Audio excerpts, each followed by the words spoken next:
Combien de fois avez-vous essayé d'éviter la douleur pour finalement la trouver juste au coin de la rue? Tu te remplis d'occupations, de bruit, de plaisirs éphémères. Mais au bout du compte, il est toujours là, le vide, la blessure, cette angoisse sans nom qui s'installe dans la poitrine. Cette vidéo n'est pas faite pour que vous souffriez davantage, c'est pour te réveiller, pour que vous compreniez que ce que vous craignez tant peut devenir votre plus grand professeur.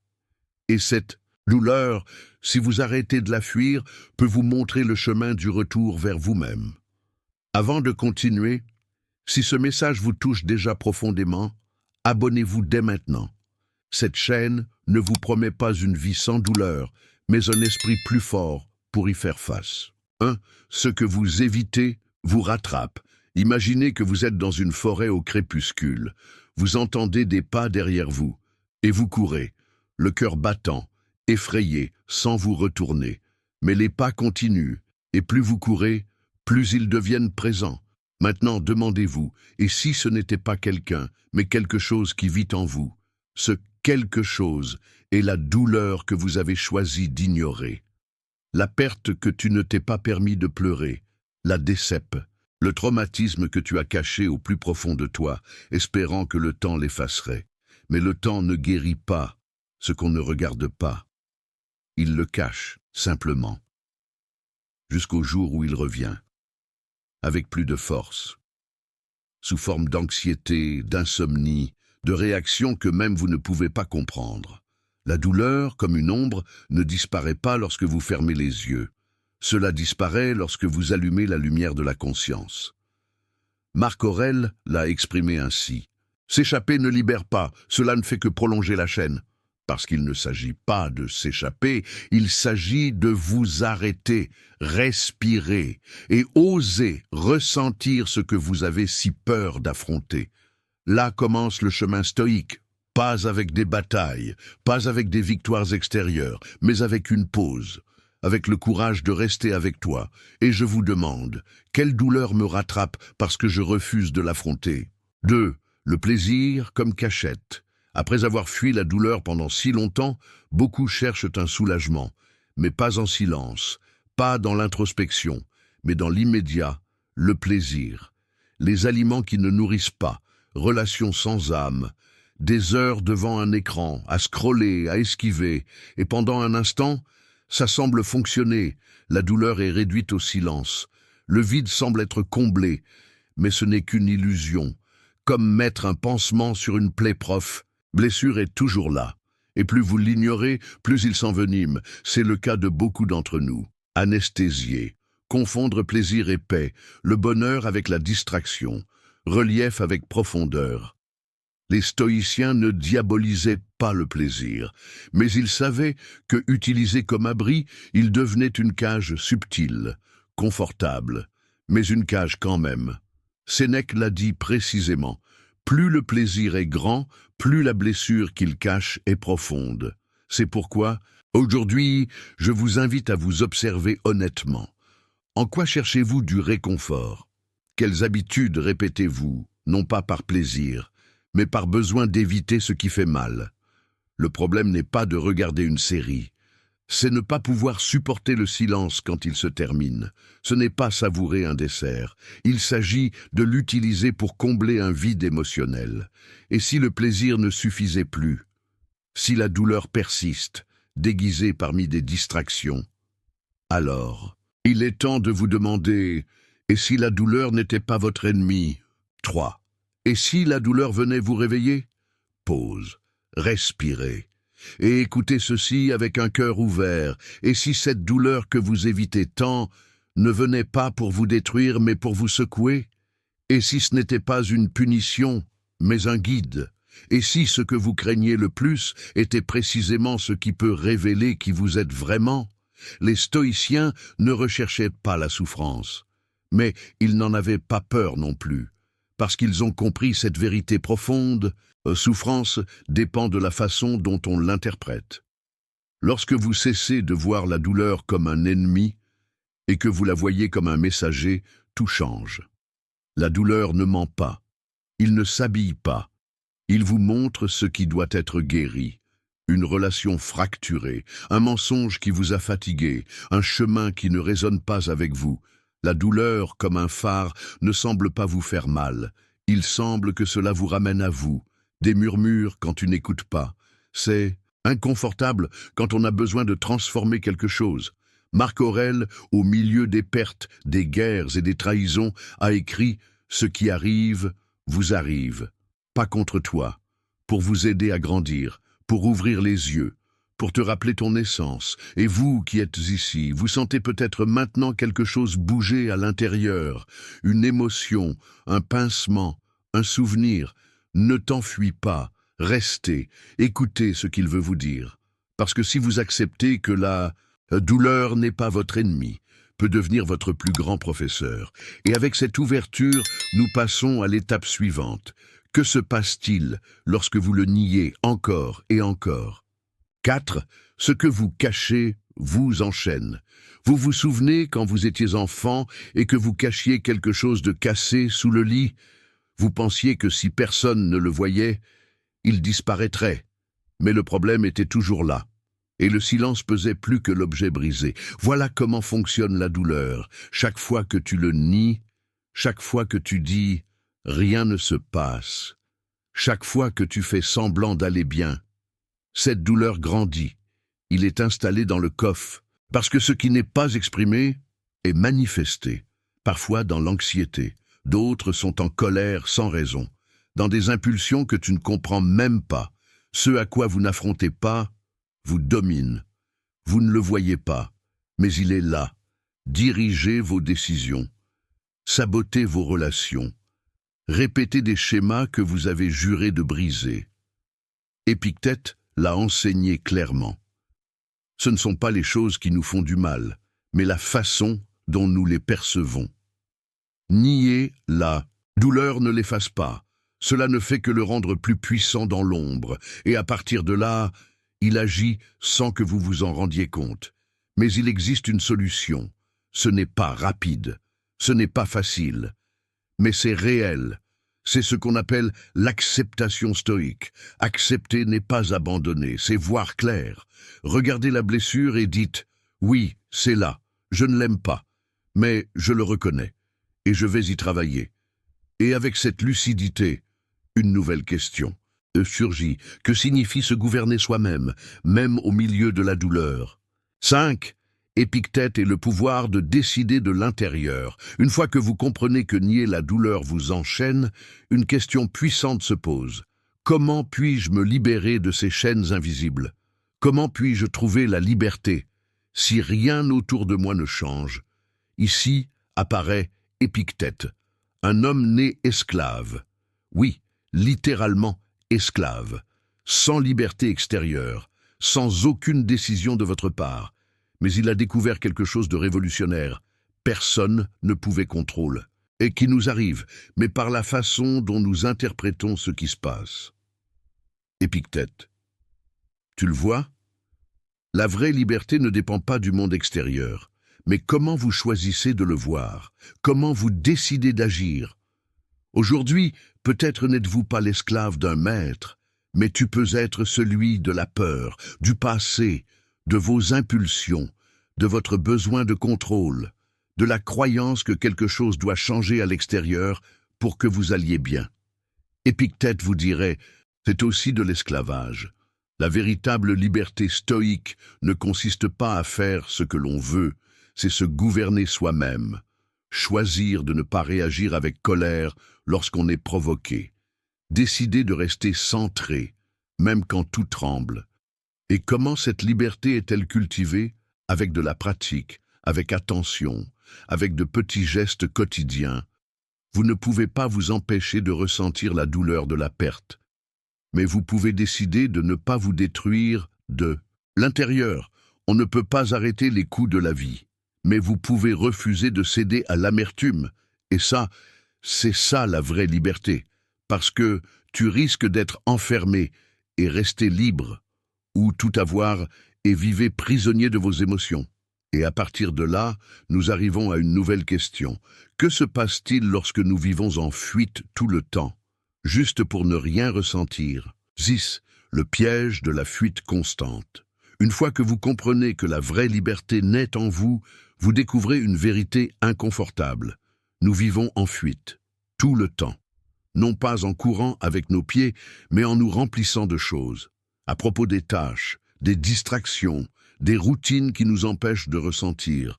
Vous travaillez sans relâche, vous répondez aux messages sans arrêt, vous remplissez votre emploi du temps d'engagement, et quand un moment de silence apparaît, vous ouvrez une application, vous cherchez quelque chose à voir, quelque chose à manger, tout ce qui vous éloigne de vous-même.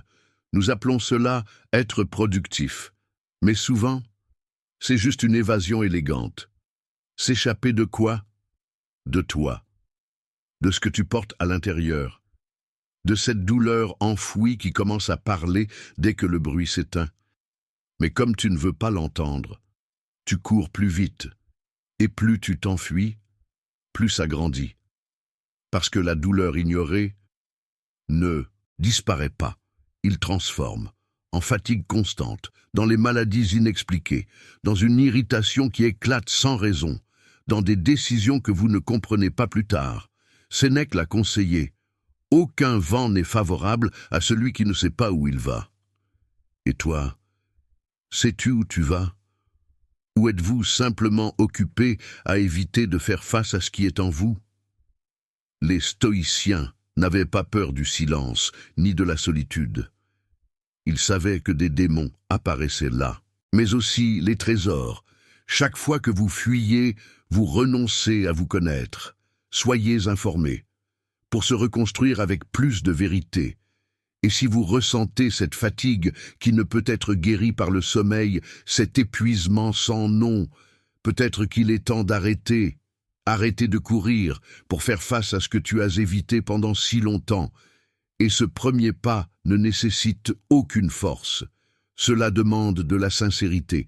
De cette honnêteté, nous arrivons à un point clé. Que signifie accepter la douleur sans y céder? 7. Accepter. Ce n'est pas abandonner. Beaucoup confondent acceptation et résignation. En se rendant, en disant « je n'en peux plus ». Mais ce n'est pas le sujet. Accepter la douleur n'est pas abandonner. Il s'agit d'arrêter de gaspiller de l'énergie à lutter contre l'inévitable, pour pouvoir l'utiliser dans ce que vous pouvez transformer. Imaginez que vous êtes au milieu d'une tempête. Le vent souffle fort, la pluie tombe à verse. Tu peux crier vers le ciel. Maudit soit le temps. Que vous pouvez faire, c'est trouver refuge. Couvrez-vous, respirez profondément et attendez calmement. Voici comment fonctionne l'acceptation stoïque. Vous ne niez pas la tempête, ne dramatisez pas. Tu la vois, et vous choisissez comment le traverser. Marc Aurèle l'a dit calmement. Si vous ne pouvez pas changer quelque chose, acceptez-le avec noblesse. L'acceptation, c'est regarder la douleur dans les yeux et dire « Je sais que tu es là, je ne te veux pas, mais je t'entends ?» Parce que peut-être tu apportes une vérité que je dois voir. Accepter ne vous affaiblit pas. Cela vous libère, parce que vous arrêtez de lutter contre ce que vous ne pouvez pas contrôler, et vous concentrez votre force sur ce qui dépend de vous, vos pensées, vos réponses, vos choix. Une nouvelle étape commence. Tu ne fuis plus, tu ne le nies plus. Vous ne cédez pas, mais vous ne résistez pas non plus à l'inévitable. Et dans cet équilibre silencieux naît la véritable force du stoïcien. Une fois que vous acceptez ce qui est, vous pouvez commencer à le transformer de l'intérieur. Maintenant, écoutez attentivement. Êtes-vous prêt à arrêter de résister et à commencer à agir clairement? 8. L'action comme médicament. Accepter la douleur ne signifie pas devenir paralysé. Il ne s'agit pas de rester assis et d'attendre que cela se produise. Il utilise cette douleur comme carburant. Transformez-le en signal, sur un coup de tête. Parce que lorsque vous acceptez, vous n'êtes plus dans le déni. Tu ne te fais plus d'illusions. Et cela vous permet d'avancer avec la vérité. Souffrez-vous d'une relation brisée? Ne t'enfuis pas. Parle. Fermez les cycles. Excusez-vous ou lâchez. Un travail qui épuise votre âme. Ne vous cachez pas derrière des excuses. Commencez à chercher d'autres itinéraires, même si ce n'est que petit à petit. Ressentez-vous un vide qui ne peut être comblé par rien? Arrêtez d'essayer de le cacher. Commencez à cultiver ce qui vous nourrit, en lisant. Silence, lien réel, but. L'action stoïque n'est pas impulsive, elle ne naît pas du désespoir, elle est sereine, c'est ferme, c'est souvent silencieux, mais profondément transformateur. Sénèque l'a résumé avec précision. Ce n'est pas que nous manquons de temps, c'est que nous en perdons trop. Et oui, ça fait mal. Cela fait mal de voir combien de temps nous avons consacré à l'engourdissement, à la distraction, attendre que quelque chose ou quelqu'un vienne nous sauver. Mais aujourd'hui, vous pouvez changer cela. Une seule action différente. Un petit pas, mais vrai. Cela peut changer toute votre vie. Vous souvenez-vous quand vous avez appris à marcher? Tu es tombé, ça t'a fait mal, tu pleurais, mais tu as continué, parce que l'action, même maladroite, vous a rendu libre. Aujourd'hui, c'est pareil. Vous n'avez pas besoin de le faire parfaitement. Faites-le simplement réel. Et là surgit la question qui transforme tout. Et si vous arrêtiez d'attendre de vous sentir prêt et que vous commenciez tout simplement? 9. Vous n'avez pas besoin d'être prêt, vous devez être présent. L'une des plus grandes tromperies qui nous paralyse est cette pensée. Quand je serai prêt, je le ferai. Mais quand est ce moment? Demain? Lundi? L'année prochaine? La vérité, même si elle fait mal, est la suivante. Vous ne vous sentirez jamais complètement prêt. Et si vous attendez le moment parfait, l'ambiance idéale, l'absence totale de peur, tu attendras toute ta vie. Le stoïque n'agit pas quand il en a envie. Comprends que chaque seconde perdue est une vie qui ne revient jamais. Épictète était direct. Veux-tu cesser d'être esclave? Brise tes chaînes. Et que sont-ils? La peur, le doute, les excuses. Vous êtes plus préparé que vous ne le pensez.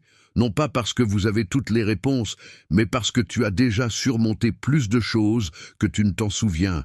Regarde ton histoire. Combien de fois es-tu tombé et te voilà? Respiration. En écoutant ces mots, cela vous rend déjà fort. L'action ne requiert pas la perfection, exige une présence. Ce pas que vous pouvez faire aujourd'hui, même si votre voix tremble, même si vos jambes hésitent, vaut plus que 1000 promesses reportées. Et vous savez quelle est la chose la plus puissante? Que lorsque vous agissez, la peur diminue. Quand vous bougez, le brouillard se dissout. Et tu réalises que tu n'avais jamais eu besoin d'être prêt. Il suffisait de faire le premier pas. Et puis une nouvelle question se pose. Maintenant que tu ne fuis plus, que vous acceptez et tu agis, que faites-vous de tout ce que vous avez ressenti? L'oubliez-vous ou le transformez-vous en sagesse?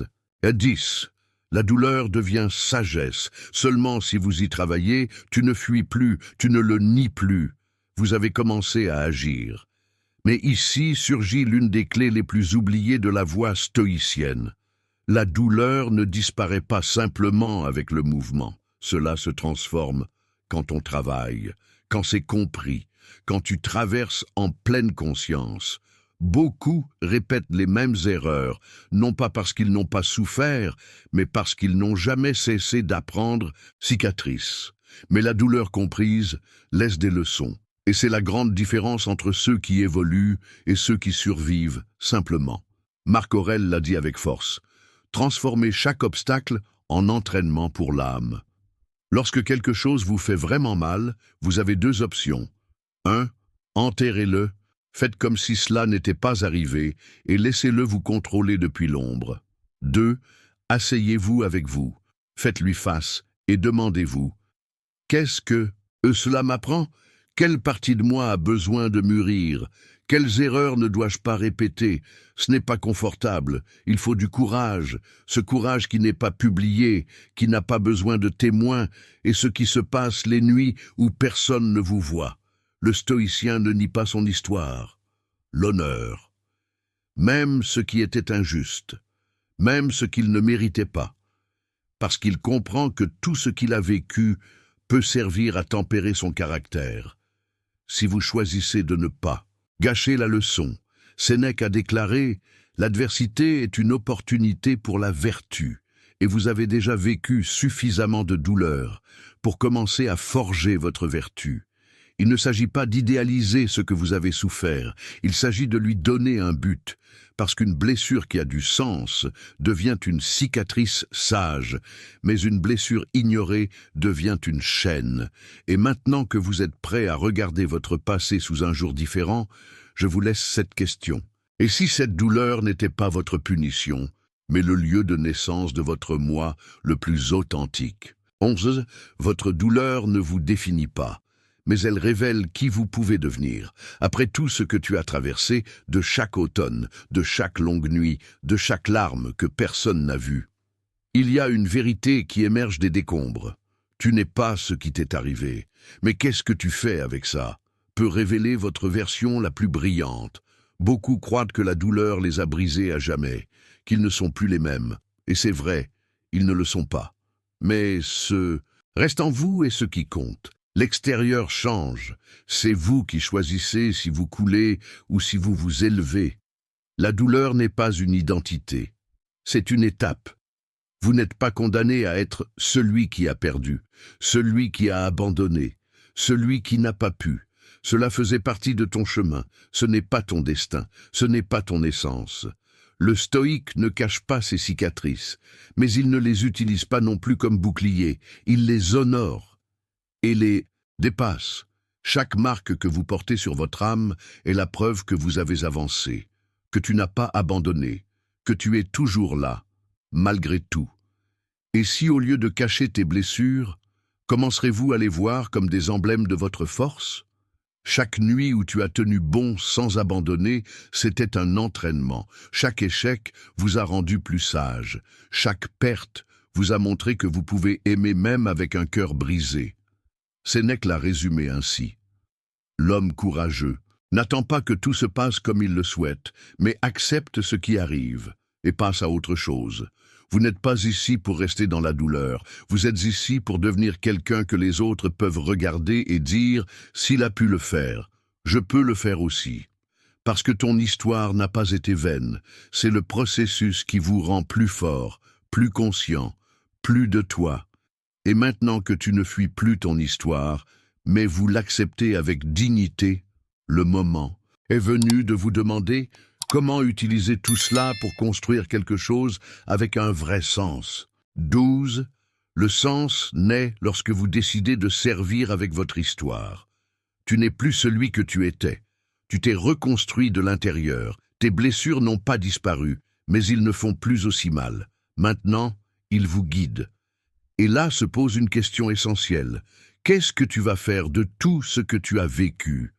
Le stoïcisme ne vous demande pas de vous isoler, vous invite à revenir dans le monde, plus clairement, avec plus de compassion, avec plus d'intention. Marc A. Une communauté ne profite pas non plus à l'homme. Votre transformation intérieure est incomplète si elle ne touche pas les autres, parce qu'un sens profond surgit lorsque vous transformez votre douleur en service. Quand ta chute devient un guide. Quand vos silences deviennent des mots qui guérissent, lorsque votre processus inspire quelqu'un d'autre à ne pas abandonner. Vous n'avez pas besoin de célébrité, même pas des milliers de followers. Il suffit qu'une seule personne, en vous, entendant, dise « Merci, je ne me sens plus seul ».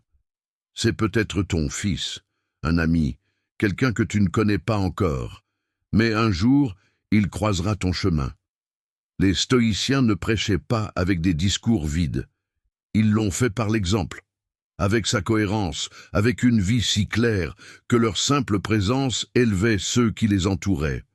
Sénèque l'a dit avec fermeté, « Nous ne vivons pas seulement pour nous-mêmes. Une partie de ce que nous sommes appartient aux autres. » Et vous qui avez traversé tant de choses, vas-tu garder cette lumière juste pour toi? Ce n'est pas une question de fierté, c'est une question de responsabilité. Parce que le monde est plein de gens qui souffrent, en attente de preuves que cela peut être guéri. Et tu en es la preuve. Alors arrêtez-vous et réfléchissez. Comment puis-je, à partir d'aujourd'hui, utiliser mon histoire pour construire quelque chose qui dure plus longtemps que ma douleur? 13. La discipline n'est pas une punition. C'est de l'amour-propre en action. Après avoir traversé la douleur, pour lui donner un sens, pour commencer à servir avec votre histoire, il te faut une force silencieuse pour rester debout. Cette force s'appelle la discipline. Et non, ce n'est pas une rigidité vide de sens. Il ne s'agit pas de se réprimer jusqu'à craquer. La discipline stoïque n'est pas une punition. C'est prendre soin de soi. C'est une structure interne. C'est la décision. L'a expliqué sans détour. Aucun homme libre n'est esclave de ses impulsions. Nous nous sentons tous paresseux. Nous avons tous envie d'y retourner, de se réfugier dans de vieilles habitudes. Mais le stoïque s'entraîne à ne pas être esclave du moment présent. Savez-vous ce qu'est la discipline? Il faut se coucher tôt, même si on veut continuer à regarder une série. Il s'agit de choisir ce qui vous nourrit, même lorsque l'envie vous en prend. C'est respirer quand on a envie de crier.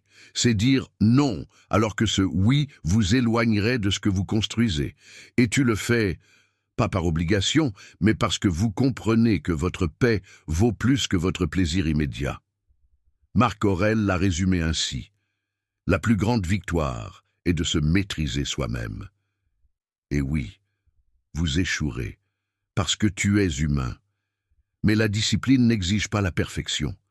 Cela demande de la persévérance, de retour sur la bonne voie, encore et encore, avec plus de lucidité, avec moins de culpabilité. La discipline ne vous endurcit pas. Cela vous libère de vos impulsions, de tes vieilles chaînes, de ce modèle automatique que tu as promis de laisser derrière toi. Et maintenant que vous savez, je vous pose une question à laquelle vous seul pouvez répondre. Quel engagement devez-vous renouveler avec vous-même pour ne pas trahir le nouvel être que tu forges? 14. La vraie liberté n'est pas à l'extérieur, elle est dans votre domaine intérieur. Nous passons notre vie à croire que nous serons libres lorsque tout ira bien dehors. Quand les dettes disparaissent, quand nous avons le partenaire idéal, quand le monde se calmera, quand tout est à sa place. Mais cela est une illusion, parce que la vie est rarement en ordre total. Et si votre paix dépend de ce qui est extérieur, vous serez enchaîné à ce que vous ne pouvez pas contrôler. Marc, choisissez de ne pas vous plaindre, et vous ne le ferez pas. La vraie liberté vient lorsque vous comprenez que vous choisissez comment réagir.